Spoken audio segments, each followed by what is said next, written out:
कर रहे हैं। जो परमेश्वर जीवित है, सामर्थ्य है, सर्वशक्तिमान है और उसके तरह कोई भी नहीं है। हमें वो कभी नहीं टलेगा, उसका राज्य कभी नहीं खत्म होगा। ऐसे परमेश्वर की हम आराधना कर रहे हैं। आए हम इस गीत को गाकर उसके सामर्थ्य हमारे बीच में घोषणा करेंगे। हम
अंकल जी के साथ 2008 के अंदर हम मिले थे 2008 में। तो उसके बाद 2006 में जब मैंने प्रभु को एक्सेप्ट किया था, ग्रहण किया था, 2010 में अंकल रत्न स्वामी जी के हाथ से मुझे पवित्र आत्मा मिला था। हालेलुया। चाहे कुछ भी हो, उसके बाद मैंने काफी आत्मिक चीज को मैंने ग्रहण किया, एक्सेप्ट किया। आपको एक्सेप्ट करना चाहिए। हालेलुया। जब वचन को बोलते हैं उसको स्वीकार करना चाहिए और लेना चाहिए, तब आपके जीवन को बदलाव आप देखोगे। हालेलुया। जब उस चीज को मैंने लिया, मैंने ग्रहण किया, मैं सोच रहा था, कई लोग अन्य भाषा बोलते थे, मुझे भी बोलने का बहुत शौक था। 2006-05 में प्रभु ग्रहण किया, तो 8 में मिला, 10 में मिला। मेरे को 5-6 वर्ष मेरे को वेट करना पड़ा। हालेलुया। तो ये कई बार प्रभु अपने लोगों को भेजता है, लेकिन आज मैं विश्वास करता हूँ कि जो वचन आज हमारे बीच में होगा वो पवित्र आत्मा के द्वारा ही होगा। आमीन। हालेलुया। क्योंकि जब पवित्र आत्मा के द्वारा जब वचन हमारे बीच में होता है, तो जब हम उसको स्वीकारते हैं तो हम आशीषित होते हैं। हालेलुया। हालेलुया। परमेश्वरलाई धन्यवाद दिनेछौँ सुन्दर समयको लागि। र अङ्कल र हाम्रो जुन रिश्ता छ धेरै पुरानोबाट छ, अनि म धेरै आशीषित भएको छु। मैले धेरै कुराहरू ग्रहण गरेँ, मैले स्वीकार गरेँ। कई आत्मिक कुराहरू उहाँको टिचिङ छ, उहाँ अलिक मेच्युरिटी लेभलको टिचिङ छ। नयाँ मान्छेलाई अजीब लाग्छ होला, तर उहाँको जुन टिचिङ छ अलिकति मेच्युरिटी टाइपको, अलिक आत्मामा मेच्युरिटी भएको व्यक्तिले मात्र त्यो टिचिङलाई हजाम गर्न सक्छ। होइन भने त्यो नपच्न पनि सक्छ है। मैले पहिले भनिदिएको छु, तर म चाहन्छु आज तपाईँहरूलाई 25 जो टिचिङ तपाईँहरूले लिनुभएको छ र यहाँबाट जानुभएको छ। आमेन। जब मैंने अंकल जी से बातचीत की, जब आए तो मेरे को ऐसा लगा प्रभु की उपस्थिति यहाँ पर है, अभिषेक को लेके आए हैं। आमेन। हालेलुया। ज्यादा समय हम नहीं लेंगे, हम प्रभु भोज की ओर जाएंगे। प्रभु भोजमा हामी जानेछौँ, त्योभन्दा पहिला हामीले एउटा वचन हामी जरुर हामी हेर्नेछौँ आज। हुन्छ, आज बच्चाहरूलाई हामी यहीँ रहन दिनेछौँ, किनभने म्युजिक बजाएर माथि डिस्टर्ब हुने भयो अलिकति। कतिजना बच्चाहरूले त्यो सिकिसकेको हुनुहुन्छ। आज यहीँ बैठेंगे सब बच्चे लोग। हालेलुया। आज नाचेंगे, गाएंगे, कुछ भी नहीं करेंगे। आज धूम नहीं मचाएंगे। आज वचन सुनेंगे सब लोग। आमेन। तो म प्रभुलाई धन्यवाद दिनेछु सुन्दर समयको लागि। आउनुहोस्, समयलाई हामी मध्यनजर राखेर हम इस समय स्वागत करना चाहते हैं हमारे अंकल जी को, क्योंकि वचन हमारे बीच में ले आते हैं। और जब वो यहाँ आएंगे तो मैं चाहता हूँ कि आप लोग सब जोरदार तालियों के साथ इनकी स्वागत करें।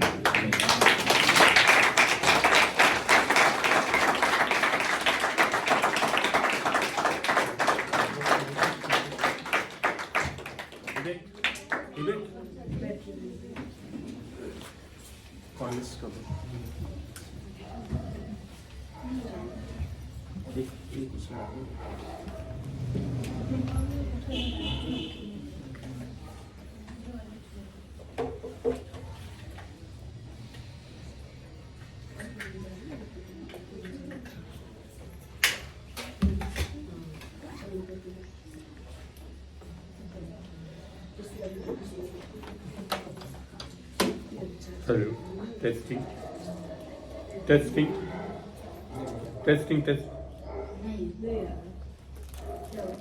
Hello, hello.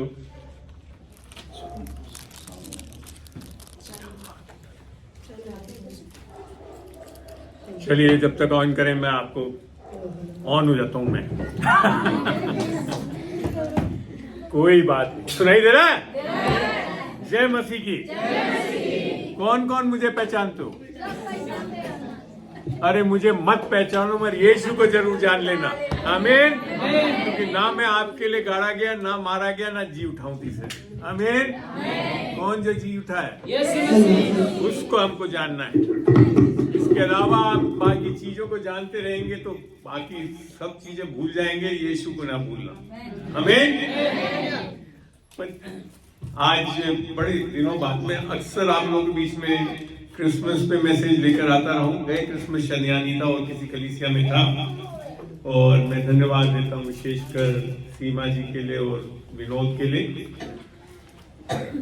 मैं इनका अगुवा रहा था और रहा हूँ, मैं आज मैं आपको जो प्रोत्साहित करना चाहता हूँ इस वचन से, आज हम चलेंगे और देखेंगे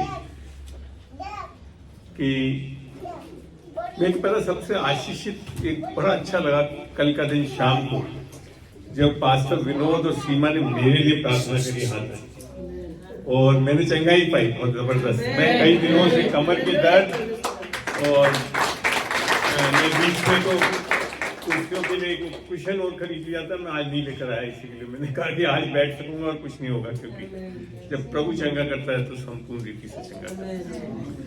मैं बहुत बहुत धन्यवाद देता हूँ कि आपके जो पास्टर हैं और दोनों जन, विनोद और सीमा, वो एक बहुत बड़ा आशीष का कारण है मेरे लिए भी और आप लोगों के लिए। देखते हैं वचन से। वचन में जाने से पहले मैं एक छोटी सी प्रार्थना करना चाहता हूँ। प्रभु तेरा धन्यवाद देता हूँ खुदावन, ये तेरे नियोजित समय है खुदावन कि आज हम यहाँ पे इस भवन में एकत्रित हुए हैं खुदावन, और तेरी उपस्थिति हमेशा हमारे में और इस जगहों में बनी रहेगी खुदावन। इसका धन्यवाद देता हूँ खुदावन। धन्यवाद देता हूँ इस कलीसिया के लिए खुदावन। इस कलीसिया को मैंने स्थापित होते, बढ़ते और बढ़ते हुए देखता हूँ खुदावन, और मैं खुदावन बोलता हूँ ये बहुत बढ़ने वाली खुदावन, ये स्थान भी कम पड़ जाएगा खुदावन, और निस्संदेह इनको और तंबू को खींचना पड़ेगा यीशु के नाम से। आमीन आमीन आमीन। कौन कौन बाइबल लाया है? चलिए, क्योंकि चर्च में बिना बाइबल के अगर कुछ कर रहे हो तो बाकी सब क्लब है फिर तो। आमीन। और मैं ऐसे क्लबों में बहुत जगह जाता भी रहता हूँ, ऐसी बात नहीं। मजा मेरे को तब आता है जब लोग वचन खोल के पढ़ते हैं और देखते हैं। चलिए मेरे साथ खोलिए पहला थेसलोनिका 5, पहला थेसलोनिका 5, मैं 12 से पढ़ रहा हूँ।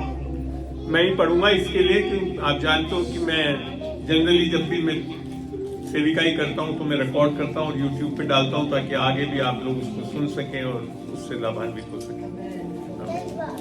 यहाँ यूं लिखा है, हे भाइयों, हम तुमसे विनती करते हैं कि जो तुम में परिश्रम करते हैं वो प्रभु में तुम्हारे अगुआ हैं। क्या है? कहाँ देख के? मेरे को नहीं, ये है आपके अगुआ। तुम्हारे अगुआ करते हैं और तुम्हें शिक्षा देते हैं, उन्हें मानो।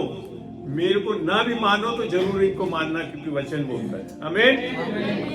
ये हमेशा ध्यान रखना, जब आप जिस कलीसिया में जो पासबान है, जो आपके अगुआ हैं, हमेशा उनको मानना है। YouTube पे मत मानने लग जाना, और मगर अगुआओं को मानना। इसका ये मतलब नहीं कि बाकी भी बहुत अगुआ हैं, मैं भी करता हूँ सेविका है, समय में कलीसिया नहीं चलाता, मगर जब हम किसी एक कलीसिया में एक पासबान से जुड़े रहते हैं तो हमको किसकी बात माननी है? उनकी बात हमेशा मानने के लिए वचन बोलता है। आगे देखते हैं। और उनके काम के कारण, ये नहीं कि खाली आकर उन्होंने कुछ कलीसिया शुरू कर दी, उनके काम के कारण प्रेम के साथ उनको बहुत ही आदर के योग समझो। कई बार कलीसियाओं में मैंने देखा पासबान का आदर नहीं करते और फिर रास्ता खोल देते हैं शैतान के लिए। फिर जीवन में कुछ होने लगता है, फिर कहते हैं हम तो प्रार्थना भी कर रहे हैं, उपवास भी कर रहे हैं, चर्च भी जा रहे हैं, मगर क्या नहीं कर रहे हो? अपने अगुवाओं का आदर नहीं कर रहे। तो यहां लिख रखा है बहुत ही आदर के योग्य। ऐसा भी नहीं लिख रखा थोड़ा आदर के। हम कहते अच्छा थोड़ा कर लेंगे, नहीं, क्या करना है? बहुत ही आदर के योग्य समझो, आपस में मेल मिलाप से रहो। एक मिनट, मैं क्योंकि मेरे पास ये प्रिविलेज है कि मैं अलग अलग वर्जन्स के कारण रखता हूं।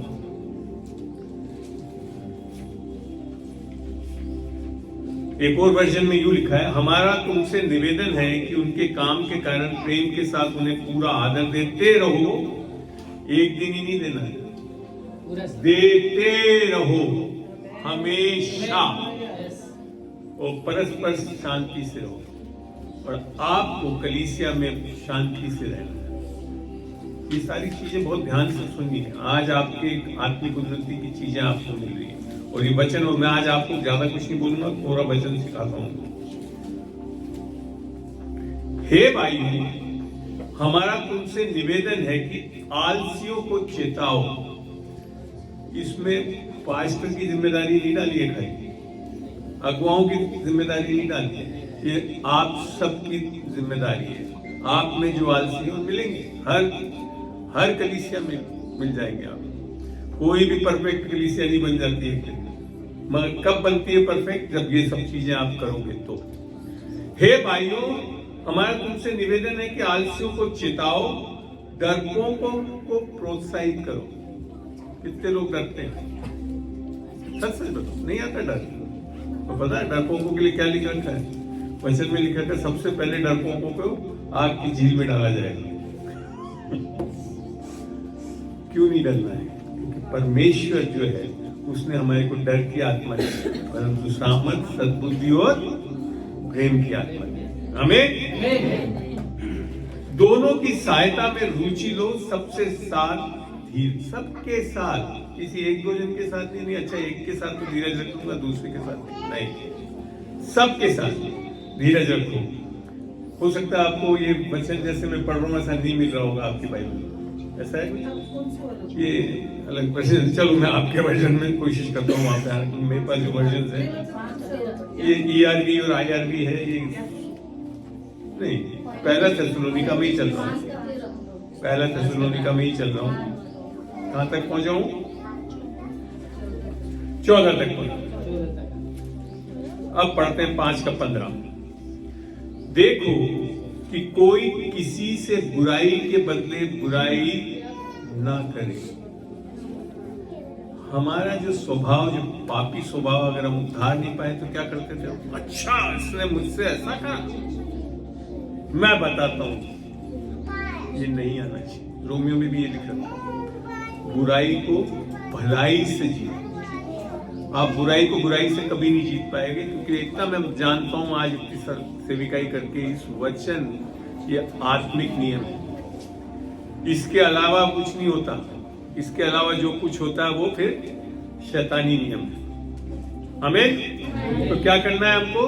देखो किसी से बुराई के बदले बुराई ना करो, पर सदा, हम क्या चाहते हैं कभी कभी, है ना, ऐसा नहीं बोलता बच्चे, सदा भलाई करने पर तत्पर रहो, और आपस में और सबसे भी भलाई की ही चेष्टा करो। चेष्टा समझ लो, एक एफर्ट करना पड़ेगा। भलाई ऐसे एक दिन में नहीं आ जाती, आपको एक कोशिश करना। चेष्टा मीन्स आपको एक कोशिश करनी पड़ेगी, और वो कैसा लिखा है? पर सदा भलाई करने पर तत्पर रहो, आपस में और सबसे भी भलाई ही की चेष्टा करो। अर्थात आपकी कलीसिया में भी नहीं, बाहर भी लोगों की भलाई की चेष्टा करो। आमीन। तब क्या होता है फिर हम, और फिर आगे कहता है सदा आनंदित रहो। हमारे क्या होता है, कोई परीक्षा आई, कुछ आई तो क्या हो जाता है? बाइबल क्या बताती है याकूब में? जब तुम नाना प्रकार की परीक्षाओं में पढ़ो तो उसे आनंद का विषय समझो। आप जानते हो आपकी आत्मिक लड़ाई 50% इससे ही पूरी हो जाती है, जब आप परीक्षाओं में आनंद मनाते हैं। हमें आत्मिक लड़ाई की पहली चीज क्या करना है हमको? जब भी हमारे ऊपर कोई परीक्षा या कुछ आए तो हमको क्या होना है? आनंदित होना है। क्योंकि बाइबल बताती है, ये नहीं मैं बता रहा हूँ, बाइबल में यही लिखा है, तब तुम जयवंत हो जाओगे। आमीन। फिर लिख रखा है 5:17 में, निरंतर प्रार्थना में लगे रहो। करते हो? हम आधे से ज्यादा हमारी पता है कलीसियों में प्रार्थना किया, निसंदेह अच्छी बात है, करो, पर में एक चीज सोचो, कभी आपने सोचा जब आदम और हव्वा को बनाया और वचन बोलता है निरंतर प्रार्थना में लगे रहो, मैंने ये वचन तो हमेशा अटल है, तो और वो अभी पाप में गिरे भी नहीं थे, तो क्या उनको क्या दुष्ट आत्मा निकालना पड़ता था? लोगों को चंगा करना पड़ता था? ऐसी प्रार्थना करनी पड़ती? फिर कैसे क्या प्रार्थना करते हो? सोच के बताओ, क्या प्रार्थना करते हो? आदम और हव्वा क्या प्रार्थना करते हो? जी जी बोले बोले, हाथ उठाकर बोले जरा से। प्रार्थना क्या थी? जब शाम की ठंड में परमेश्वर आता था उनसे जो बातचीत करता, वो है प्रार्थना। क्या आप निरंतर परमेश्वर से सुन रहे हो, उसकी आवाज को सुनते हो। जिस तरह से हम निरंतर सांस लेते हैं, रोक के देखो थोड़ी देर, ऐसे ही निरंतर प्रार्थना क्या करना है, परमेश्वर के से बातचीत करना है। क्या जब आप सब्जी बना रहे हो तो पूछ रहे हो, क्योंकि मैं जानता हूँ ये सब चीजें। जब मेरी फर्स्ट वाइफ नीलू प्रभु में सो गई और मेरे को खाना भी तो क्या ABCD भी नहीं शुरुआत थी खाने के बाद, मैंने जब प्रभु से पूछा, प्रभु ने उसको सिखाया मेरे को, तो बहुत अच्छी तरह सिखाया। और पहले दिन जब अमोल ने खाना खाया तो उसने बोला, पापा जब आपको इतना अच्छा खाना बनाना आता तो मम्मी के टाइम में क्यों नहीं बनाते थे? ऐसा है प्रार्थना करना, बातचीत करना, इसे बोलते हैं निरंतर प्रार्थना। आप तो खाली प्रार्थनाओं मांगने में लगे रहते हो, मांगने के लिए प्रार्थना ही नहीं करनी। परमेश्वर ने बोला, अगर तुम मत्ती 6:30-33 में बोल रखा है, अगर तुम परमेश्वर के राज्य और परमेश्वर के धार्मिकता की खोजी होगी तो ये सब चीजें तुम में जुड़ जाएंगी। आ भी नहीं जाएंगी, जुड़ जाएंगी। आ जाएंगी मैं नहीं बोलता हूँ, क्योंकि आएगी तो चली भी जाएगी। मैं हमेशा बोलता हूँ जुड़ जाएंगे। परमेश्वर के वचन को ध्यान से पढ़ा करो। आ जाओगी तो बोलोगे आएगी और फिर चलेगी, क्योंकि शायद चला गया। ऐसा नहीं है, परमेश्वर देवता परमेश्वर नहीं है, देने वाला परमेश्वर। परमेश्वर का वचन याकूब में बोलता है, इंग्लिश में मेरे को बड़ा अच्छा लगता है, फादर ऑफ लाइफ, ज्योति का परमेश्वर सब आशीष तुम्हें देता है और कुछ लुटाफेरी नहीं। आपको पता है किसी भी व्यक्ति को इस संसार में अगर कुछ भी भलाई या कुछ मिल रही है, वो इस ज्योति के परमेश्वर बाइबल के से ही मिलती है। क्योंकि आपको पता है कि परमेश्वर एक है, और ये मैं नहीं, आप किसी धर्म वालों से पूछ लो, यही जानते हैं कि परमेश्वर एक है, मगर वो जानते नहीं ये भाई ने आज वैसे एक प्रार्थना करी, वो आप एक ही परमेश्वर और एक ही ईश्वर है। सॉरी, गलत है। मैंने बोला निस्संदेह परमेश्वर खाली इस बाइबल का परमेश्वर, परंतु ईश्वर बहुत है। आप जानते हो, अगर हम ये समझ लेते हैं कि इस बाइबल का परमेश्वर ईश्वर है, वो गलत है। और हम लोग गलती करते हैं, क्योंकि कई बार बाइबलों में भी लिखते हुए ऐसी गलतियां। चलिए चलते हैं उधर से आगे। फिर लिखा है, पर हर बात में, पहला थिस्सलुनीका 5:18 पढ़ो, पर हर बात में धन्यवाद करो। यहां पे भी मैं एक दूसरे वर्जन को भी देखना चाह रहा हूं।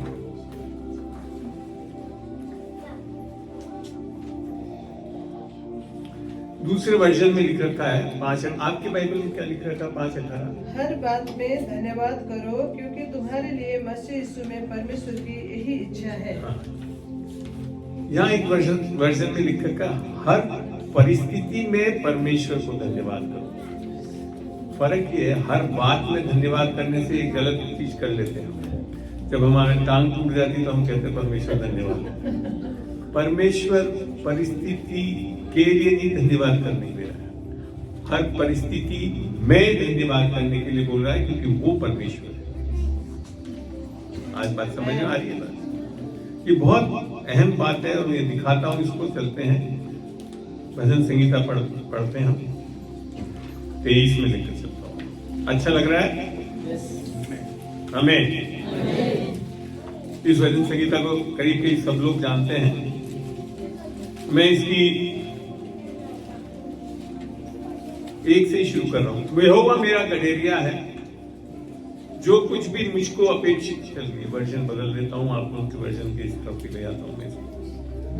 दाऊद का भजन, यहोवा मेरा चरवाहा है, मुझे कुछ घटी ना होगी। वह मुझे, कौन? वह अर्थात परमेश्वर मुझे हरी हरी चराइयों में बैठाता है। आप नहीं बैठते, वो लेकर जाता है। वह मुझे सुखदायी जल के झरने के पास ले जाता है। यहाँ पे भी कौन ले जा रहा है? हम सोचते हैं हम चले जाते हैं, हम नहीं जा पाते। इसीलिए हमको हर चीज में परमेश्वर पे भरोसा करना पड़ता है। वह मेरे जीवे जी ले आता है, धार्मिकता के मार्गों में वह अपने नाम के निमित्त मेरी अगुवाई करता है। यहां तक तो कौन ले जा रहा है? परमेश्वर। मगर आगे का भी वचन सोच लेते परमेश्वर ले जा रहा है, वो गलत है। पढ़ के देखते हैं, चाहे मैं, वह नहीं, चाहे मैं घोर अंधकार से भरी हुई तराई में जा होकर चलूं, परमेश्वर आपको अंधकार की तराई में कभी नहीं ले जाएगा। कौन जाता है? मैं। आई बात समझ? हम सोचते हैं परमेश्वर हमको ऐसी परेशानियों में ले जा रहा है ताकि हमको कुछ सिखाएगा। गलत है, वचन ऐसा नहीं बोल रहा है। पर वहां पे भी क्या बोलता है? तो भी हानि से न डरूंगा क्योंकि तू अर्थात परमेश्वर मेरे साथ है। इसके लिए हर परिस्थिति में हमको परमेश्वर को धन्यवाद करना चाहिए कि हम कैसी भी परिस्थिति में चले जाएं, हम जाते हैं, मगर तब भी हमारा परमेश्वर हमें न कभी छोड़ेगा न कभी त्यागता है। ये नहीं जानते। तेरे सोटे और तेरे लाठी से मुझे शांति मिलती है। ये छोटे और लाठी जो पुराने नियम में बताया गया, ये आज क्या है? वचन। वचन से परमेश्वर हमारे को उभारता है। इसके लिए जब परिस्थितियों में होते हैं, जब यहाँ तक कि यीशु मसीह को भी जब शैतान ने परीक्षा में डाली तो क्या बोला? लिखा है। आप कितनी बार ऐसी परिस्थितियों में ये सोते और लाठी को इस्तेमाल कर रहे हैं, तब आप निकल के आएंगे। हमें जो हम करते नहीं। वचन बहुत अहम है और मैं रियली में आज तारीफ करता हूं आपके पासवानों को। या आज भी यीशु के बाइबल में लिखा था, भजन संगीत, यीशु के नाम से भी उसने वचन को ऊंचा उठा रखा। आपके जीवन में अगर वचन पहला स्थान नहीं ले रहा है तो आप कुछ ना कुछ खो बैठे, क्योंकि परमेश्वर का राज्य केवल प्रार्थनाओं, उपवास, इन चीजों से नहीं चलता, वचन से चलता है। हमें आप कितनी भी प्रार्थना कर लें मगर वचन इस्तेमाल नहीं कर रहे, एक प्रार्थना का उत्तर नहीं मिलेगा। ये सब चीजें ध्यान देने वाली बात है। इसके लिए यीशु मसीह ने कहा, जो मेरे वचन में बना रहता है वो फलवंत होता है। और फलवंत ही नहीं होता, फलों से लदा हुआ होता है। आपका जीवन ऐसा ही होना चाहिए। ये यीशु मसीह ऐसा टटमुंजे वाला परमेश्वर नहीं है, ये जीवता और सामर्थ्य परमेश्वर है। वो स्वयं वचन है। आदि में वचन था, वचन परमेश्वर के साथ था, वचन परमेश्वर था। तो ये जानना बहुत जरूरी है। तो यहाँ पे जब हम पढ़ते हैं ना कि सब परिस्थितियों में धन्यवाद, इसके लिए देना है क्योंकि ऐसे जगहों में भी परमेश्वर हमारे साथ हमेशा बना रहता है। चलते हैं वापिस थिस्सलुनीका में ले जा रहा हूं मैं। हर बात में धन्यवाद करो क्योंकि तुम्हारे लिए मसीह यीशु में परमेश्वर की यही इच्छा है। हमें जब हम परमेश्वर को इस तरह से समझ के धन्यवाद देते कि हम किसी भी परिस्थिति में भी चले जाएं तो परमेश्वर हमारे साथ है, तो ये परमेश्वर की इच्छा है, इसके लिए धन्यवाद करना है हमें। तब आप आत्मा को न बुझाओ। क्या लिखा है सिस्टर आपके वचन में 19 में, पहला थिस्सलुनीका 5 में, पवित्र आत्मा तो क्या करना है? जब ये ऊपर की चीजें, अगुवाओं पर रेस्पेक्ट करोगे, सब चीजें करोगे, तो क्या होगा? आप कई बार सोचते हैं ना, पवित्र आत्मा मुझ में क्यों नहीं काम कर रहा? क्योंकि ऊपर की चीजें तो एक नहीं कर रहे हो। ऊपर की चीजें जो मैंने बताई वो तो एक भी नहीं कर रहे हो, तो फिर कह रहे हो पवित्र आत्मा मेरे जीवन में काम करे। नहीं कर सकता। बाइबल में जैसा लिखा हुआ है वैसे ही होगा। आपकी सोच और समझ से नहीं चलता परमेश्वर। आपको परमेश्वर की सोच समझ, आपको अपनी सोच और समझ परमेश्वर के वचन और उसके अनुसार डालना है। आधे से ज्यादा लोग हम क्या करते हैं, हम परमेश्वर को अपनी सोच और समझ से चलाना चाहते हैं, असंभव है। इसके लिए कुछ देख नहीं थे। अगर परेशान हो और ऐसी परिस्थितियों में चले गए हो और वहीं बैठे हो तो क्या कारण है?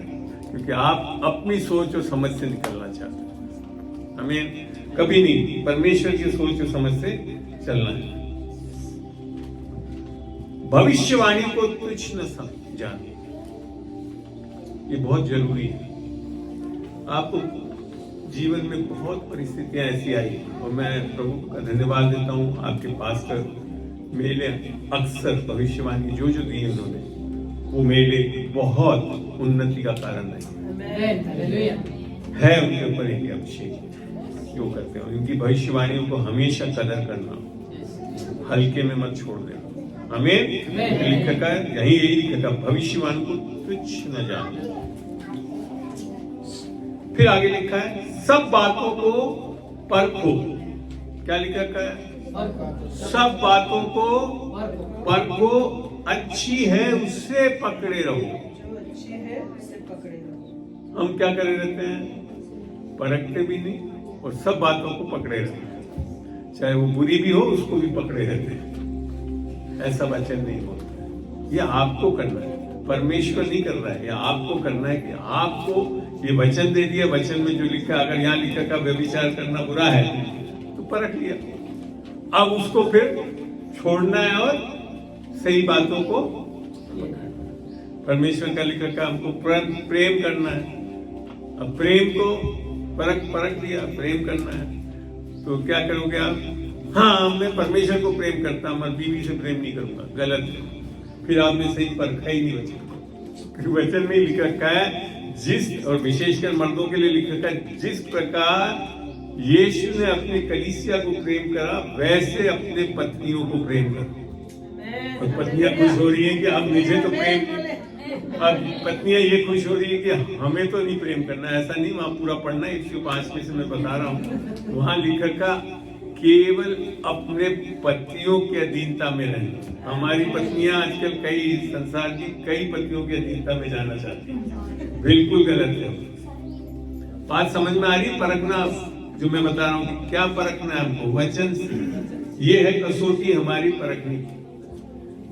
वचन को लिखे हुए वचन को समझ जाओगे, फिर उसमें ये सब नहीं मेरे को तो एक बार मैं कोलालमपुर गया था, वहां सेविका ही कर रहा था और उस बीच में हम लोग किसी से मिले तो एक पास्टर की मैंने कुछ गवाही टाइप सुनी। वो बोल रहा था कि एक मैंने किसी लेडी का किसी अपने हस्बैंड से लड़ाई झगड़ा हो गया, अलग होने की स्थिति में आ रहे थे, तो पास्टर उसको बोलता है, नहीं तुम मेरे कंधे पे रख के रो लो, पवित्र आत्मा बता रहा है। कभी नहीं बताएगा ऐसा। पास्टर लोग वो सबसे ज्यादा करते हैं ये सब चीजें, वो बेचारे पवित्र आत्मा को इसी तरह से खेदित कर देते हैं। कभी नहीं बताएगा, गलत है। तो आप समझ लो परखना और क्या चीज करना है, वचन क्या बता रहा है उस पर चलना है।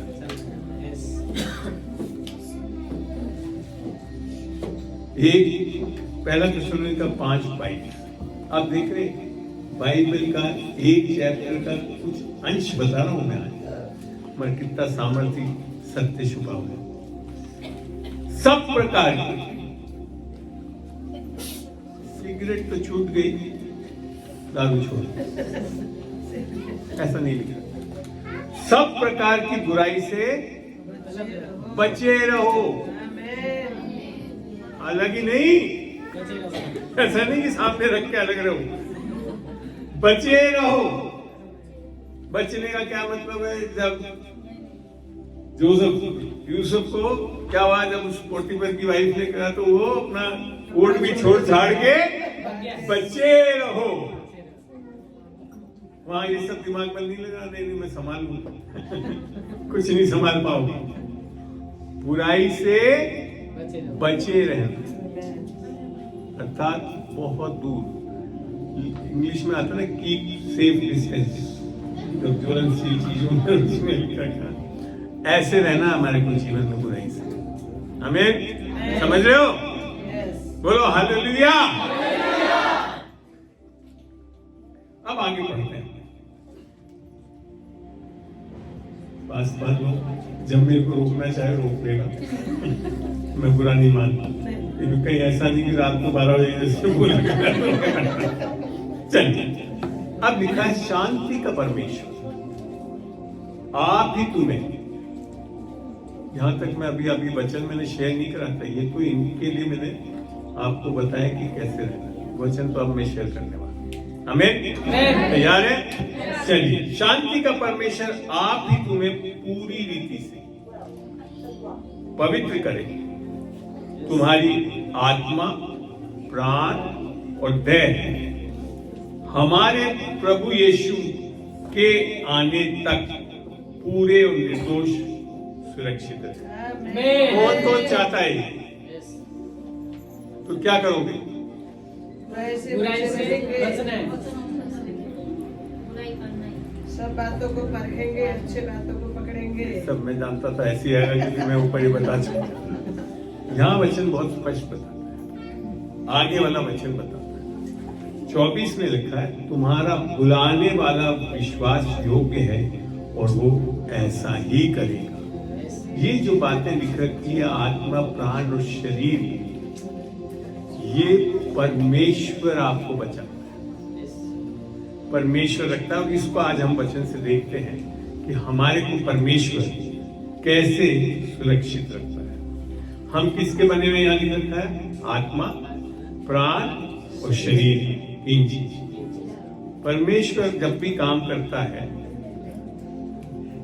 अक्सर जो कलीसिया में यीशु मसीह के पीछे आते हैं लोग, वो शरीर के लिए पहले आते हैं, फिर कुछ समझ में आता है तो प्राण के लिए आते हैं, आत्मा के लिए तो जानते ही नहीं क्या करता है। जबकि परमेश्वर कार्य आत्मा से शुरू करता है, प्राण में लाता है और शरीर में पूरा करेगा। आमीन।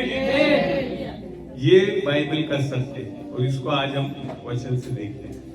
चलिए, तो पहली चीज क्या है? आत्मा में हमें कैसे सुरक्षित करता है? कोई बता सकता है सोच के?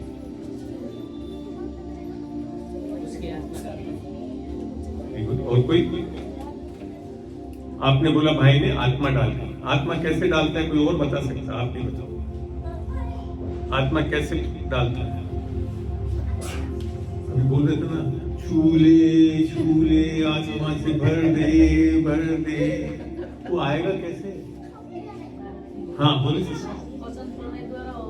वचन पढ़ने के द्वारा सत्य ही। मैं पता कब पढ़ा था?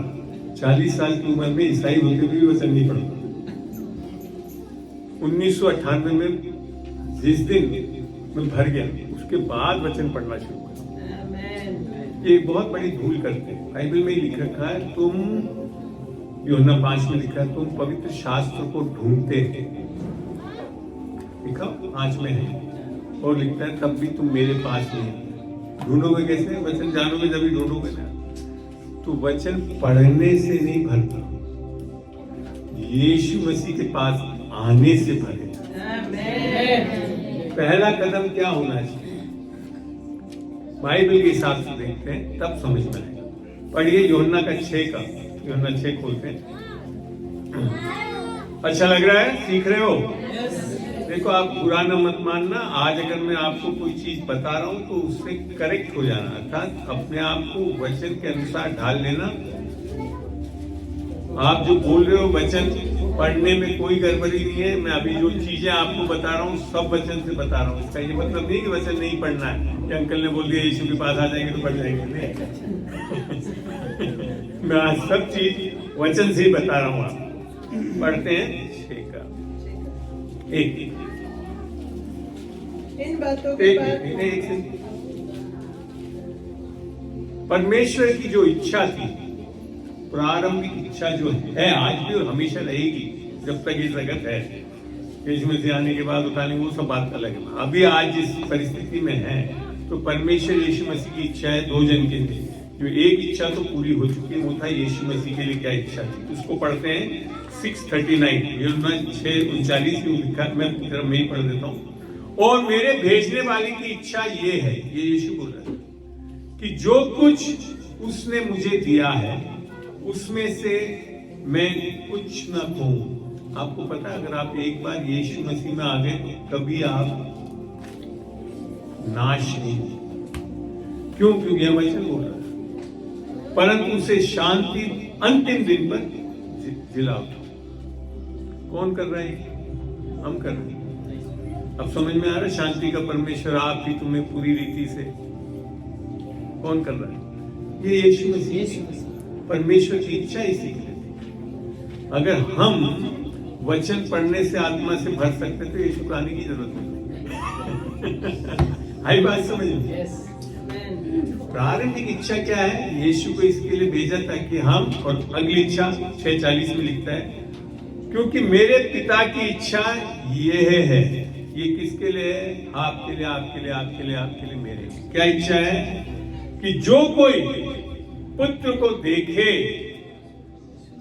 और उस पर विश्वास करे।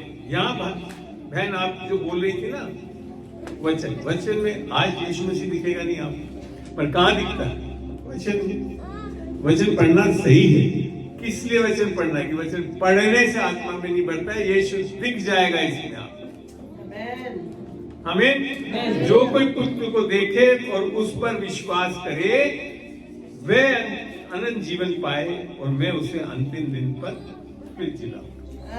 जब भी पत्रस ने पौलुस ने लिखा, पहला कुरिन्थियों 15 खोल के देखते हैं, जब समझ में आएगा। तो आत्मा में हम कैसे बदलते हैं, उद्धार पाकर कैसे उद्धार पाते हैं, यहाँ लिखा हुआ है। खोलिए पहला कुरिन्थियों, कोई पढ़ दे, अब मेरे लिए तो अच्छा रहेगा। पहला कुरिन्थियों 15 1 से 4 पढ़े, सिस्टर पढ़े, सीमा जी पढ़ दे। 1 से 4। हाँ, पहला कुरिन्थियों 15 का 1 से 4 जी। हे भाइयों, मैं तुम्हें वही सुसमाचार बताता हूँ जो पहले सुना चुका हूँ, जिसे तुमने अंगीकार भी किया था और जिसमें तुम स्थिर भी हो। अब यहाँ पे पौलुस एक चीज बता रहा है, यहाँ सारे वचन के लिए नहीं बता, वो खाली सुसमाचार के बता। और निस्संदेह वचन में कई जगह सुसमाचार, सारा वचन सुसमाचार नहीं है, ये भी ध्यान रखना। सारा वचन सुसमाचार नहीं है, वचन में सुसमाचार है। आगे जी। और उसको 3 चीज बताती है, उसको सुनना है, उसको अंगीकार करना है, और उसी में स्थिर रहना है। आगे बढ़िए जी। उसी के द्वारा तुम्हारा उद्धार भी होता है। सारे वचन को पढ़ने से उद्धार नहीं हो जाता, सुसमाचार के द्वारा तुम्हारा उद्धार भी, मैंने उसके अलावा और कुछ नहीं। उद्धार सारे वचन से नहीं होता, सुसमाचार। सुसमाचार कई रूप में बताया गया है वचन में, जैसे यूहन्ना 3:16 सुसमाचार है, और भी बहुत जगह लिख रखा है। ठीक है, आगे पढ़ते हैं। यदि उस सुसमाचार को जो मैंने तुम्हें सुनाया था स्मरण रखते हो, नहीं तो तुम्हारा विश्वास करना व्यर्थ हुआ। अब यहाँ समझाता है कि एक विश्वास जो है, जो बाइबल का विश्वास है, देखो विश्वास बहुत लोग करते हैं, हर धर्म का व्यक्ति विश्वास कर लेता है, हर धर्म का व्यक्ति मान लेता है एक ही परमेश्वर है। मगर यहाँ क्या लिख रखा है? इस सुसमाचार पर जो तुम स्मरण रखते हो और उस पर विश्वास करते हो, अन्यथा तुम्हारा विश्वास व्यर्थ। व्यर्थ विश्वास भी आता है। यीशु मसीह प्रभु है, बहुत लोग मानते हैं। बाइबल में लिख रखा है जेम्स 2:19 में, एक ही प्रभु है, बहुत अच्छा करते हो। शैतान तो वो भी यही मानता है। तो आपके विश्वास में और सही विश्वास में क्या फर्क आ गया? क्योंकि सही विश्वास कहां से आता है? सुसमाचार से, उसमें सामर्थ्य है। रोमियो 1:16 में लिख रखा है कि मैं सुसमाचार से लज्जाता नहीं, क्योंकि उसमें सामर्थ्य हमारे उद्धार के लिए। और वो उद्धार क्या है? यीशु की आत्मा हमारी आत्मा में पाना। उद्धार ये नहीं है कि हम बहुत अच्छे अच्छे काम करने लगे। आपसे मैं आज बता दूं, आपको बहुत मैं अन्य जाति से लोग को भी लाकर खड़ा कर सकता हूँ जो आपसे बहुत अच्छे अच्छे काम करते हैं। आमीन। मगर वो तब भी उद्धार नहीं पाएगा। आप कहोगे आगे सिखाता हूँ, समझिए क्यों नहीं पाते। वो यही कारण है कि वो उद्धार नहीं पा रहे, क्योंकि वो बहुत अच्छे अच्छे काम करते रह जाते हैं। आई बात क्या है? उद्धार आत्मा को पाना। एक जन वचन से पढ़ ले, इसको 1 का 12 और 13। इसको 1 का 12 और 13 जी मुझे पढ़ ले, नहीं तो मैं खोल लिया तो मैं पढ़ लूंगा जी। पढ़ लेता हूँ। यहाँ यूं लिखा है कि हम जिन्होंने पहले से मसीह पर आशा रखी थी उसकी महिमा की स्तुति को कारण हो, और उसी में तुम पर भी जब तुमने सत्य का वचन सुना जो तुम्हारा उद्धार का सुसमाचार है। अर्थात वो मैं बताना भूल गया, जब पहला कुरिन्थियों 15 पढ़ रहे थे तो आगे वहां लिख रखा था पवित्र वचन के अनुसार यीशु मसीह मारा गया, गाड़ा गया और तीसरे जी उठा। वो है सुसमाचार। हमें वहां पे लिखा हुआ था, वो चीज मैं बता चुका हूँ। तो इस सुसमाचार पे जब हम विश्वास करते हैं तो और जिस पर तुमने विश्वास किया, प्रतिज्ञा किए हुए पवित्र आत्मा की छाप। तो आत्मा में हमारा उद्धार कैसे होता है? कर्मों से नहीं होता। आपके बहुत अच्छे अच्छे काम कर लेने से, बहुत अच्छी बाइबल पढ़ के फास्टिंग करने से नहीं होता। किस पे होता है? जब हम केवल और केवल सुसमाचार पर सुनते हैं, विश्वास करते हैं, तो परमेश्वर का विश्वास हमें मिलता है और उससे हमारे ऊपर पवित्र आत्मा की हमारे आत्मा पे छाप लगती है और तब हमारा उद्धार। क्या समझ में आया? आत्मा में कर्मों से उद्धार नहीं होता, आत्मा में विश्वास से उद्धार होता है। विश्वास भी किस पे? सुसमा। और वो होना सबसे पहले जरूरी है। जब वो आत्मा आपके अंदर आती, जब पवित्र आत्मा आपके आत्मा से एक हो जाती, जैसा पहला कुरिन्थियों 6:17 में लिखा था, जो मसीह के साथ संगति करता है वो उसके साथ एक आत्मा हो जाता है। और आप पता फिर कैसे हो जाते हो आत्मा में? एक परमेश्वर आपकी आत्मा में वास कर रहा है। अभी तो आप कह रहे हो भर दो। वचन के अनुसार देखोगे जब समझ में आ गया कि आपको भर दिया है।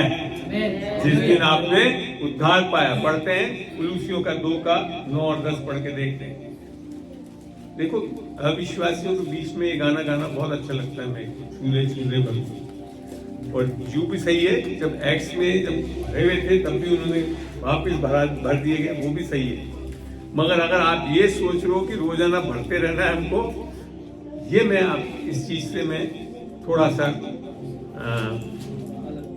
अलग हूं, क्योंकि वचन बोलता है 2:9 में पढ़ रहा हूं, कुलुसियों 2:9, क्योंकि उसमें अब हिंदी में देखो यहाँ लिख रखा है ईश्वर की सारी परिपूर्ण, ईश्वर की परमेश्वर की, यीशु मसीह के लिए लिखा है यीशु मसीह में परमेश्वर की सारी परिपूर्णता सदैव समझते हो? सदैव समझते हो क्या हुआ सर? हमेशा वास करती। फिर अगला वचन क्या कहता है? और माने ऊपर का वचन इस वचन के साथ जुड़ा हुआ है। और तुम मसीह में भरपूर हो गए। क्या लिखा है? हो गए हो। छूने, कृपया छूने के लिए मत कीजिए, वो भर चुका है आपको। और मैं आपको बताऊं, जब आप विश्वासी हो, उद्धार पा चुके हो, तो आप जब करते हो ना ऐसी चीज कि थोड़ा सा छू ले, भर दे, परमेश्वर कहता है मैंने लिख तो रखा, मैं तो भरपूर हो चुका हूँ तुममें। वो खुद मैंने सोचता हूँ पता नहीं मैंने लिखा कि नहीं लिखा। आप उसको संदेह में डालने की कोशिश करें। समझ रहे हैं आप? मैं तो अभी कई लोग बोलता हूँ, अभी डिस्कशन हमारा भी कल चल रहा था, अरे हम कहाँ परमेश्वर है? एक चीज बताओ, पवित्र आत्मा परमेश्वर है कि नहीं है? और यहाँ क्या लिखा है? छाप लगाती है, अंदर है, भर दिया है। तो कैसी है आपकी आत्मा? कैसी है आपकी? फिर क्यों नहीं मानते कि आप परमेश्वर हैं? आप किस प्रकार से कि हम परमेश्वर, जो परमेश्वर है वो तो नहीं है, पर उससे थोड़े नीचे बनाए गए, क्योंकि उसने हमारे को उसकी वही पवित्र आत्मा जो परमेश्वर है वो हमारे अंदर रहता है। अर्थात यहाँ तो लिखा है सारी सामर्थ, सारी परमेश्वर अर्थात पिता पुत्र पवित्र आत्मा किसके अंदर है? वो कभी अलग नहीं होती, हमेशा हमारे साथ। और हम अभी भी हम कहाँ से परमेश्वर, गलत है। इसी के लिए जब हाथ रखते हो तो लोग चंगे होते हैं। आपके हाथ रखने से तो चीनी भी नहीं जिलाओगे। समझे? आपके हाथ रखने से एक दांत दुष्ट आत्मा नहीं जाएगी, बल्कि आपके अंदर और आकर बैठ जाएगी। कब है वो? जब हम परमेश्वर की आत्मा को पाए हुए, वो परमेश्वर हमारे अंदर, हमें समझ रहे हैं आप? तो हम आत्मा में क्या हो गए हैं? 1/3 पता हम कैसे हो गए हैं उद्धार पाने के बाद? 1/3 बिल्कुल परफेक्ट गोल्ड जो होता है ना। देखो कितने प्यारे अच्छे हैं, आगुओं पे सुन रहे हैं। अच्छा लगा मुझे, सब देख रहे थे। बड़ा सामर्थ्य भैया आप में। Very good. चलिए, तो क्या हो गया? हम आत्मा हमारी क्या हो गई? परिपूर्ण हो चुकी है। उसमें आप युगायुग तक, जब तक हम परमेश्वर के पास जाकर और जब तक हम जिंदा रहेंगे, और हमेशा जिंदा रहने वाले ही, वैसे ही रहेगी हमारी आत्मा। आमीन। मगर जो ये जानते नहीं अभी तक, अनजान है इस वचन के सत्य से। अब आती बात है प्राण में। तो प्राण में कैसे हमारा उद्धार पूरा होता है? कोई सोच के बता सकता है?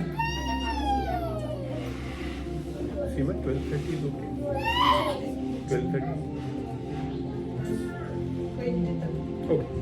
चलिए जल्दी से देखते हैं। हाँ, प्राण में हमारा कैसे उद्धार होता है, पढ़ के देखते हैं। हम कई बार सोचते हैं अब हमको उद्धार पूरा करना पड़ेगा, और ऐसे ही वचन लगता है जब इसको पढ़ते हैं। पढ़ के देखते हैं। फिलिपियों 2:12 पढ़ रहा हूं। प्राण पता क्या है आपका? ये बुद्धि, इच्छा शक्ति और हमारी भावनाएं, ये प्राण बनाती है। ठीक है, ये 3 चीज यहाँ लिखा है। इसलिए हे मेरे प्रियो, जिस प्रकार तुम सदा से आज्ञा मानते आए हो, वैसे ही अब भी न केवल मेरे साथ रहते हुए, पर विशेष करके अब मेरे दूर रहने पर भी डरते और कांपते हुए अपने अपने उद्धार का कार्य पूरा करते जाओ। कैसा लग रहा है? जैसे हमको कुछ अब करना है, ऐसे लगता है इसको? ऐसे लग रहा है कि हमको करना है? ऐसे लग रहा है? यहाँ लिखा डरते और कांपते अपने अपने उद्धार का कार्य पूरा करते जाओ।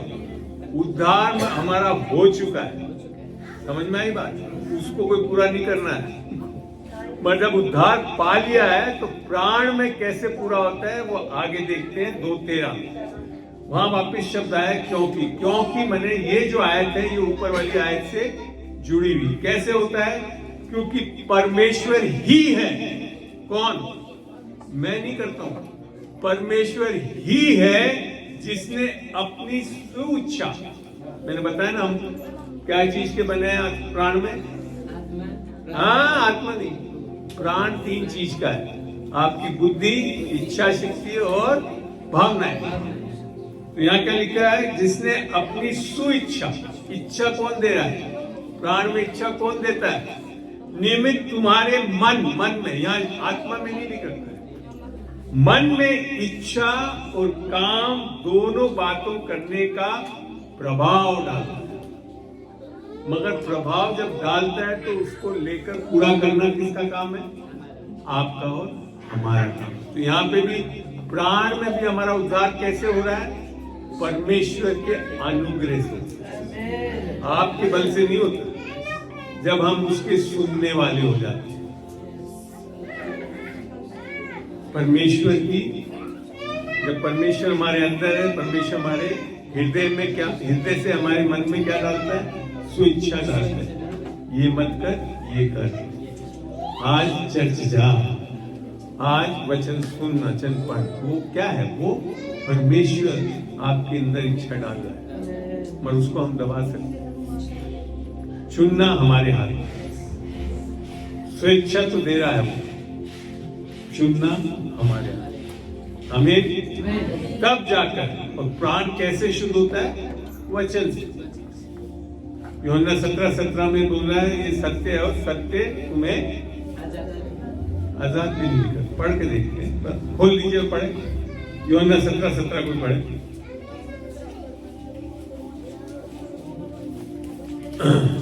सत्य के द्वारा उन्हें पवित्र कर, तेरा वचन सत्य है। आत्मा में पवित्र कब हो गए हम? जिस दिन यीशु मसीह को सुसमाचार के कारण उसकी आत्मा को पाया, पूर्ण रूप से पवित्र, कुछ नहीं बदल सकता उसके अंदर। मगर प्राण में क्या होना है? पवित्रता आनी है। और वो कैसे आ रही है? जब उसकी इच्छाओं को जब डालता है, जब उसको ग्रहण करके हम करते हैं। जब ऐसा करते हैं तो उसका चिन्ह कैसे पता पड़ रहा है कि हम परमेश्वर की इच्छा को पूरा कर रहे हैं? फिलिप्पियों 2:14 बताता है सब काम पे जब ये सब करता है तो सब काम बिना कुड़कुड़ाए और बिना विवाद के किया गया। कितने लोग वचन पढ़ने के लिए कितना कुड़कुड़ाते हैं? परमेश्वर तो डाल रहे हैं, नहीं अभी नहीं, समय नहीं, बाद में करेंगे। ऐसा नहीं है। अगर आप सही में उसकी बातों को सुनने वाले तो ये सारी चीजें खत्म होते जाएंगी आपके। सब काम बिना कुड़कुड़ाए और बिना विवाद के किया करो, ताकि तुम निर्दोष और निष्कपट होकर टेढ़े और विकृत लोगों के बीच परमेश्वर के निष्कलंक संतान बने रहो, जिनके बीच में तुम जीवन का वचन लिए हुए जगत में जलते दीपक के समान दिखाई दे। मैं सुसमाचार बताऊंगा, कर क्या रहे हो? कुड़कुड़ा रहे हो। परमेश्वर जो बता रहा हूं कर नहीं रहे हो, और फिर नहीं बता पाओ। आमीन। जब हम इस परमेश्वर को सुनने वाले प्राण में उसकी बातों को ग्रहण करके उसके अनुसार चलने वाले होते हैं, तब हमारा प्राण का उद्धार होता है। अंततः जब जो चीज हमारा रही, क्या चीज? शरीर की बात है ना। फिलिपियों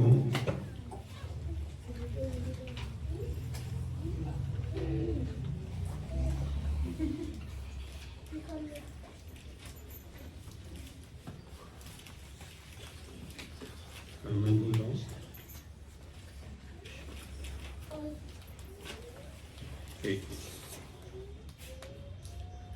शरीर में जो हमारा उद्धार है वो कैसे पूरा होगा?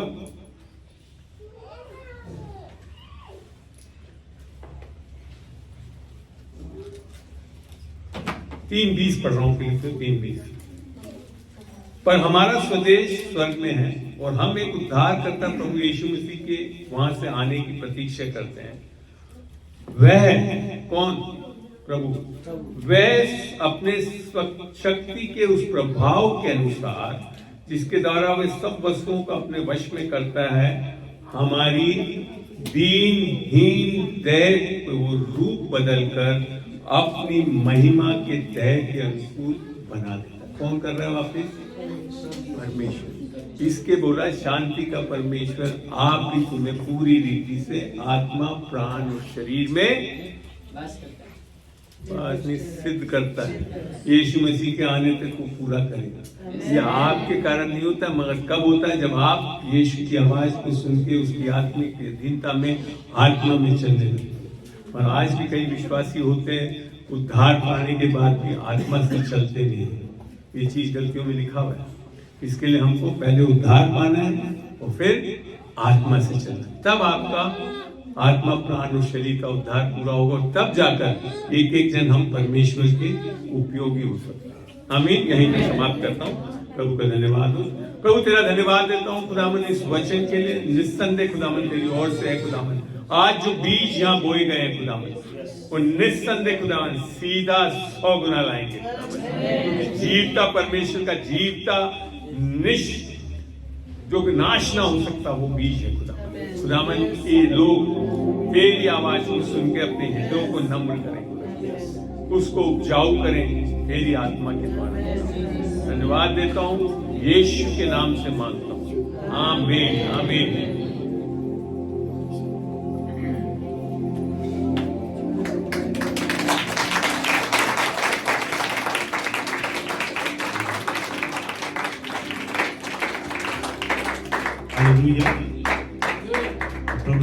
धेरै सुन्दर समयको लागि तपाईँ सबैजना आशिषित हुनुभयो।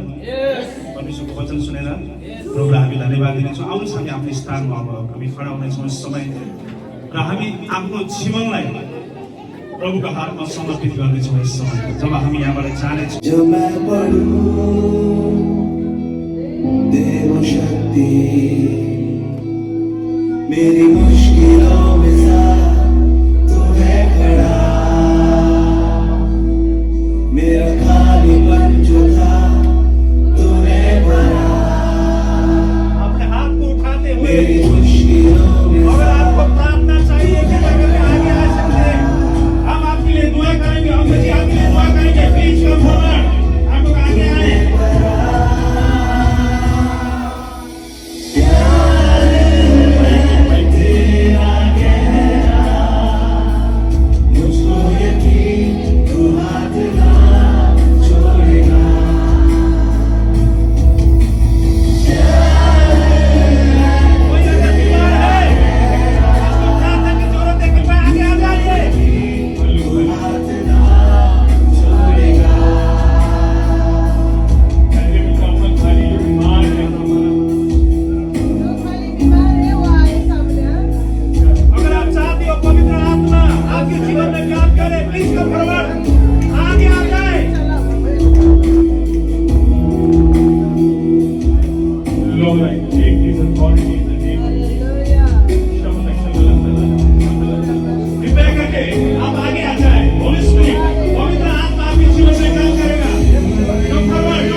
एक वन बाय वन प्लीज, एक थोड़ा सा जगह दीजिए पीछे।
Lord, I command every spirit of death, leave this body in Jesus' name. Nothing can say, come out of this body in Jesus' name. She's healed, she's healed. Thank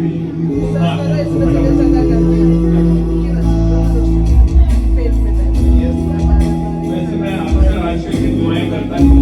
अगर आप विश्वासियों को राहत में दुआ करें, पता है आपको? आप बोलिए मेरे साथ, यीशु मसीह इस दर्द को यीशु के नाम से अभी इसी वक्त आदेश देते निकल भाग मुझ में से यीशु के नाम से। आमीन आमीन आमीन।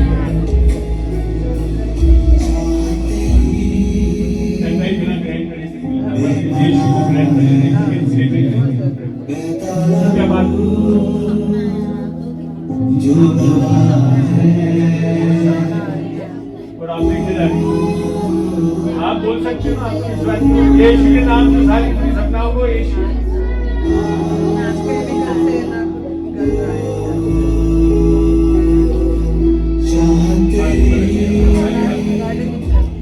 बेपना है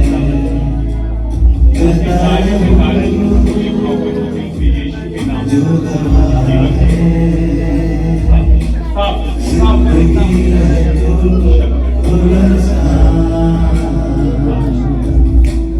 ना कोई नाम है तेरे समान,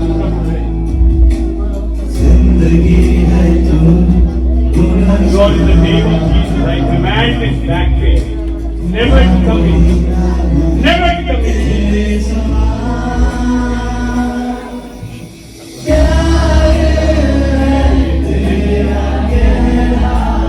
Just the voice, same voice.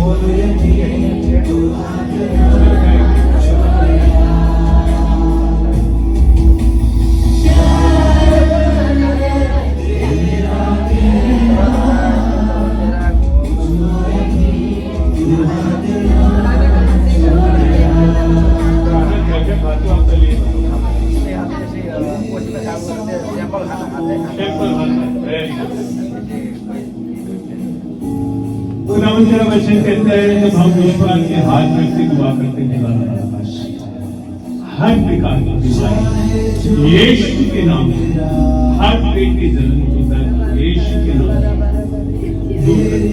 आमीन आमीन।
सुरक्षित है यीशु के नाम। आमीन आमीन। प्रभु धन्यवाद करते हैं।